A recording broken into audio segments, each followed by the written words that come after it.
RMC, Charles Matin. Le choix d'Anaïs.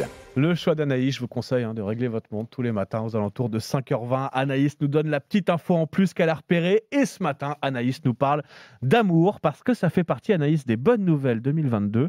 Les mariages font leur grand retour. Bah ouais, Charles, c'est une nouvelle qui m'a réjouie hier, je l'avoue. D'abord parce que j'attends toujours mon tour et que je sentais bien que la pandémie était une Anaïs, excuse. puisque tu en parles. Non mais qu'est-ce qui te prend?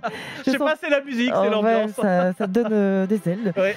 C'était une excuse toute trouvée pour me dire que c'était pas le moment. Et puis parce que ça fait aussi partie des premières choses, Charles, qui ont été impactées par le Covid pour des questions d'organisation, mais pas seulement. On a eu du mal à se projeter depuis 2 ans. Alors oui, cette nouvelle m'a réjouie. C'est le Figaro qui me l'a appris.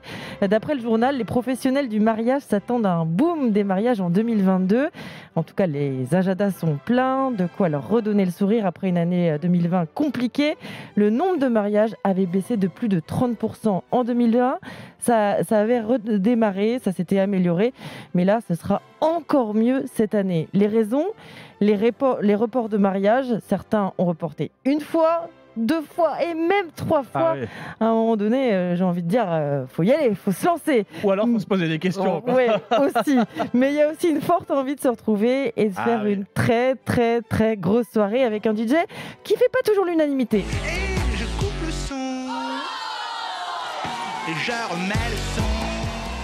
Oui, parce que c'est très important. Une fête de mariage, il ne faut pas rater la fête de son mariage. D'autant que, Charles, ça coûte beaucoup d'argent, un mariage. Près d'un Français sur 2 pense qu'il ne faut pas dépenser plus de 6 000 €.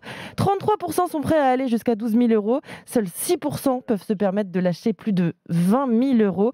À ce prix-là, pas le droit à l'erreur. J'ai pas du tout aimé son buffet. Il était pourri. On n'est pas en discothèque, on a un mariage, les danseuses étaient en petite tenue. Moi, ça m'a choquée. Et ton mariage, il était nul. J'adore cette émission-là. C'est le truc où les mariés s'invitent mutuellement pour se critiquer. Là. Vous ne pourrez pas éviter les critiques comme dans cette émission 4 mariages et une lune de miel. Je vois que tu es fan, Charles. Ouais. Pour les invités, quelques petits conseils. Je ne sais pas si vous avez déjà reçu des cartons d'invitation. Voilà. Anna vous les rappelle, elle distille sur Internet ses bons conseils inspirés de Nadine de Rothschild, la reine du savoir-vivre. Hors de question que vous improvisiez un toast. Il ne faut pas ramener votre conquête du moment. Pas d'invité surprise. Ne pas porter de robe blanche. La robe blanche est réservée à la mariée. Charles, t'as compris, tu viens pas en robe blanche à mon mariage. Ok, j'ai noté. C'est noté. Ouais. Bah non, je suis ravi de découvrir que je suis invité, surtout à ton mariage. Du coup, pas de robe blanche. Promis. Mais j'ai pas de date encore.